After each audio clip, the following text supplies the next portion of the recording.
guys, it's Vicky, and today I have a question for you all.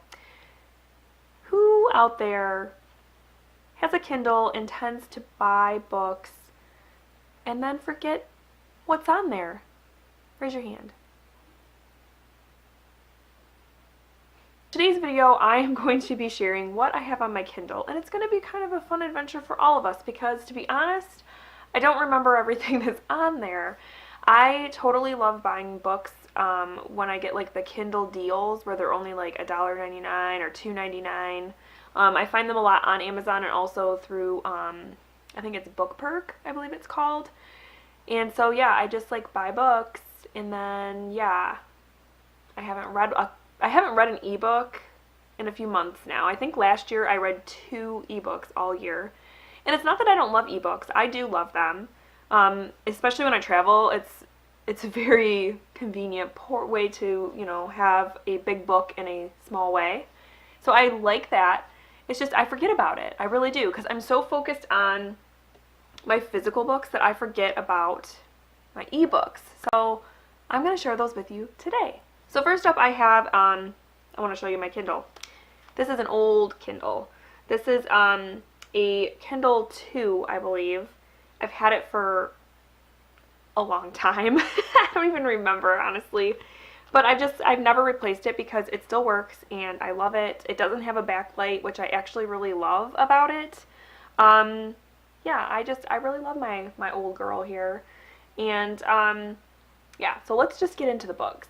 So first I have Disappearance at Devil's Rock by Paul Tremblay, and I bought this one because I loved A Head Full of Ghosts by Paul Tremblay.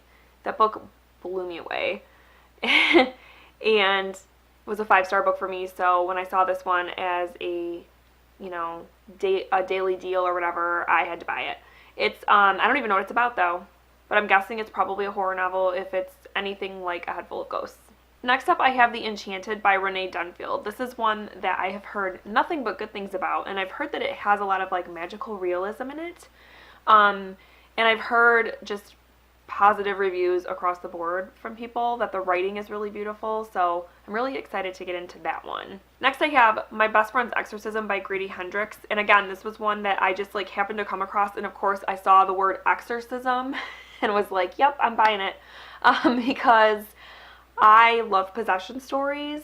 For some reason, possession just kind of creeps me out. It's like one of those go-to things for me. Like, if it's a possession story, I'm probably going to like it. And this one, it has kind of a like high school, I think almost like an 80s feel to it as well. But yeah, it's just about 2 friends that one of them becomes possessed by a demon, and the other one has to try to exorcise the demon, I'm assuming. So, I don't know. It sounds like a lot of fun. Next, I have Horns by Joe Hill. This is the only Joe Hill book, besides his newest release, Strange Weather, that I have not read. I don't know why. It's probably one of his most well-known books, but I just haven't read it. And I don't really know the story for that one either. I think it's about a guy who something happens and he wakes up one morning after maybe like a drinking binge or something. I don't remember exactly. And he has literally a little pair of horns on his head. So it sounds bizarre and just cool. Next I have Finding Jake by Brian Reardon. And this was, I believe this is just kind of a mystery, maybe, kind of story. I don't remember exactly what it's about. I think it has to do with a school shooting. If I'm remembering the right book. I might not be. I think it has to do with a school shooting where all the kids start coming out. All the parents are there waiting to pick up their children after a school shooting. And all the kids start coming out, and this guy is sitting there waiting for his son Jake, and Jake isn't coming out, and he's starting to think that Jake was the shooter. So that sounds really good. So yeah, I'm looking forward to that one. Next I have Coraline by Neil Gaiman, and I actually have a physical copy of Coraline too, so oops, I don't know why I bought the ebook when I already have the physical book here to read, but I loved the movie Coraline, and I just have always wanted to read the book ever since I saw the movie, so yeah, looking forward to that one as well. And next I have The Night Eternal by Guillermo del Toro. This is the 3rd book in his trilogy. I don't know what it's called. is it the Strain trilogy? Is that what it's called? Because the first book's called The Strain. I loved The Strain. The second book, I don't even remember what the second book's called, was okay, and I just haven't gotten to this one yet, so I don't even know if I'm ever going to read this book, you guys. If anybody out there has read those 3 books, please let me know. Should I bother with the third one? I don't know. Next I have Kingdom of Fear by Hunter S. Thompson. This is one that I just haven't read, and turns out, yeah, I have a physical copy already. Why do I do that? I really should consult my shelves before I buy an ebook because I think it's a good deal. But anyways, this is one of the ones he did a little bit later in life. I want to say in the early 2000s, and he died in 2005, I think. So this was probably one of his last books. So I'm really excited to get to that one, but I'm going to try to read his books in order, so it'll probably be a bit before I get to that one. Next I have Anna Karenina by Leo Tolstoy. I bought, like most people, I get a lot of my classics on the Kindle because they're free. So this was one of those that was free, and I don't know, I want to read it because it's a classic, but it's a chunky classic, so I'm not sure. It's a little intimidating. Anybody out there read Anna Karenina? Is it as bad as it, or as scary as it looks? Please let me know down below. Next up I have Common Sense and also the writings of Thomas Paine. Again, these were free, and I've always wanted to read Common Sense.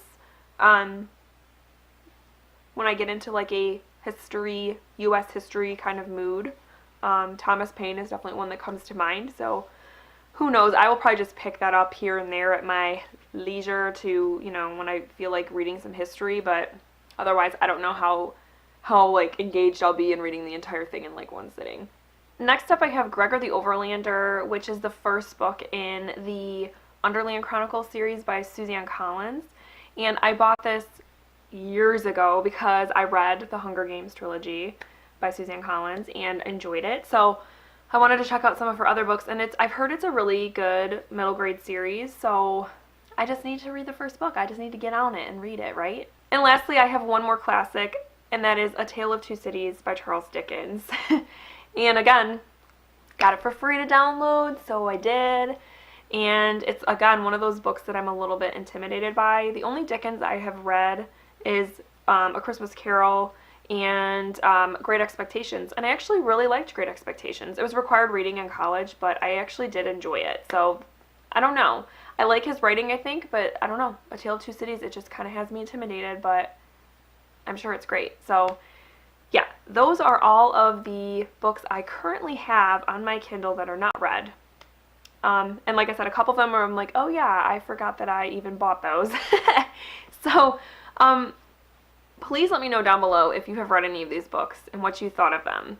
And please let me know maybe what one I should try to read first, because I think I'm going to try to make it a priority in March or April to read at least one ebook to try to get some of these books read. But yeah, so let me know down below which one you think I should read. And also, let's just have a chit chat about ebooks in general, and Kindles in general. How often do you guys use your Kindle or e-reader? Do you prefer that over physical books? I don't know. Let's just chit chat. Let's have a talk about digital books because I would love to know what you guys think about them. But other than that, I hope you guys are having a wonderful week. I'm sorry if I sound a little sick because I am sick again. I was just sick at Christmas time, and now I have a little cold, but this one is much more manageable than what I had at Christmas time. So I'm not going to complain too much.